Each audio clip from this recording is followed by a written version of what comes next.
Hey guys, so today we are taking a look at some different kit I am running currently and for an upcoming Milsim event. So as you've seen from the title today, I have called this a jungle or woodland warfare loadout. Now a lot of this kit on the table you've seen here I have reviewed before. My NCPC I have reviewed. Again, the links for that review are in the description below. My entire Tinywind helmet loadout, including my night vision and stuff, again, I have done a full review of that. The loadout is in the description below. Some of these things, this right here, we haven't done a review of yet. There is an unboxing of this gun way back in March, and a lot of you guys have been asking where is it? Well, as you can see, it's back now, so you'll be seeing gameplay and a full review of this very, very soon. But today we're mainly focusing on some of the different kit you see me wearing in some of these clips throughout this video. Now, that is mainly M81. Now, when it comes to wearing different types of camouflage, of course, there's a lot of choice out there. One of the great things about Airsoft is you can choose to wear practically whatever you want. Of course, with Milsim, it has to be a little bit more realistic, but you still do have different sides. Some events you have the tan side wearing things like Tri-Desert camo or multicam, and then you have the green side wearing M81 or DPM. So at this upcoming event, we're playing Op 4 or the green team. And for that, I am opting for M81. Now this is Semapo M81. The guys at Semapo were kind enough to send me this stuff. You guys will know I am quite a big advocate of Semapo. My NCPC is Semapo, my multicam kit, trousers and shirt is Semapo, and so is my battle belt. Now, Semapo have some mixed reactions when it comes to players. Now that is, sometimes people think their kit is a little expensive.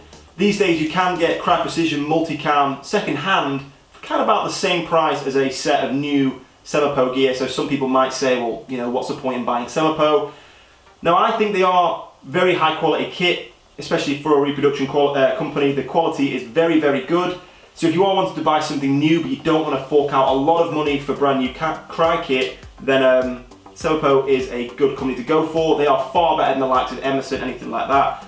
The sizing especially, Emerson sizes are just the most bizarre thing ever. Semapo I found are exactly the same as the Cry sizing, so that's a positive.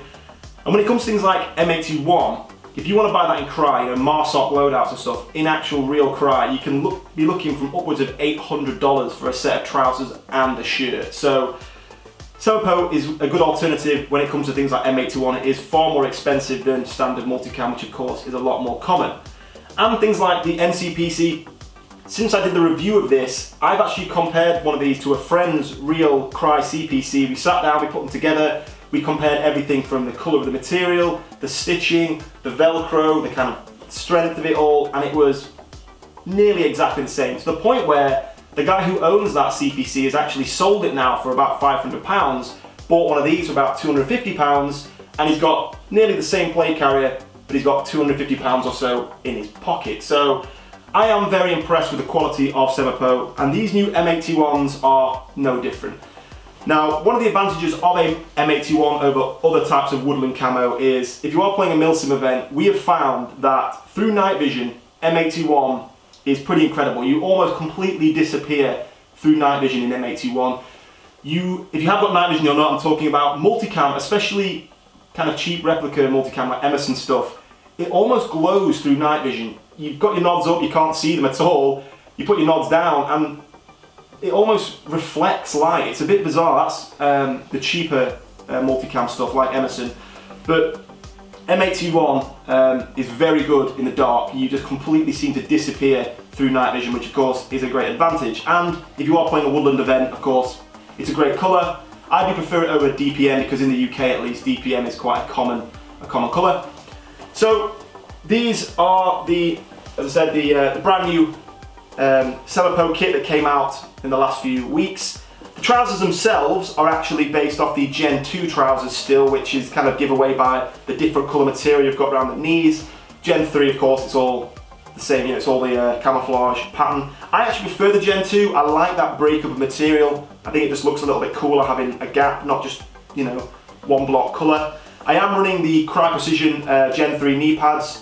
You can get these in black, which some people argue looks a bit better with M81, but M81 is kind of a mixture. You've got black, you have got tan, you've got green. So personally, green or black, tan or black knee pads for me makes no odds. But they are the Cry Precision ones, and they fit perfectly. What you do get with these semi-pro trousers, you actually get this infill, which you didn't get on the previous multicam Gen 2 trousers. So if you're not wearing knee pads, you can actually Velcro this little flap back in, which allows you then to kind of, I did a good job of it, you know, you've got the camouflage material carries on where the knee pad would be, but obviously these trousers without knee pads in just look a bit weird. So I think everyone who gets these does usually get themselves a pair of Cry Precision knee pads. You can pick these up from like UK Tactical for about £35–40, and of course they are high quality, being Cry Precision. What least would you expect? The other thing that is a big difference in these trousers compared to the previous generation of semi-pro, you know, the multicam stuff they brought out last year, is the way the knee pads adjust. You'll see in this clip here that obviously not everyone's body size is the same. Even if you are, you know, 32 and you buy those trousers, sometimes the position of the knee, especially when you bend your knee, you see a lot of pictures of airsoft players where the knee pad is kind of on their thigh or it's on their shin and it's too high, too low. With the old trousers, you can adjust that by putting, there is a thread that goes through there, and on the inside of the main pocket you had to, and it took, I mean, I sat down for about an hour just pushing it through. It was very, very slow. These new ones, like a lot of the more modern trousers now, have a much more simple system. Inside the thigh pocket, you have a simple bungee cord. You pull that, the knee shoots up, of course you get it in position. I find it easier to kneel down a few times, try and get it in the right place, so as you crouch down, you know, it sits in the right position.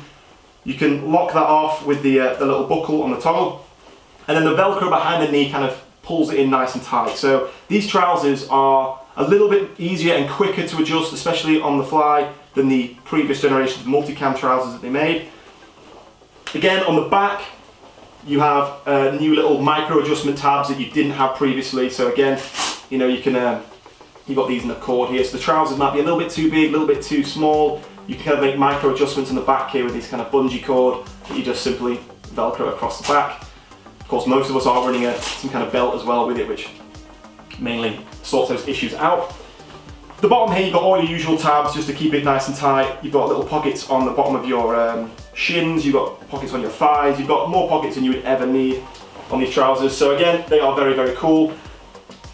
Nice thick material, exactly the same colours, and there is comparisons online, other people have done them, between the Cry stuff and the semi-pro stuff with multicam and M81, and it's, you know, it's pretty much the exact same stuff, so that's very, very cool. Moving on to the shirt, this is the U-back style shirt, so you've got the you know, stretch material in the centre. Again, this hasn't changed very much from the last generation of stuff with the multicam. In fact, it's near enough the same. The only main difference is, and I think it's because of the style you get with the Marsoc M81 shirts, you don't have a full square of Velcro on your arms. You've got the two strips, which you do get with, I think, this style of shirt. But sadly, it does mean if you've got quite a small patch and you've got to try and bridge that gap, sometimes it might not have as much of a good grip as just a big square bit of Velcro, which probably could be a little bit annoying. But all the same, two big pockets on either arm, lots of space for your patches. You've got my British flags there, my MattTheMusketeer patch, my Cold Spear team patch.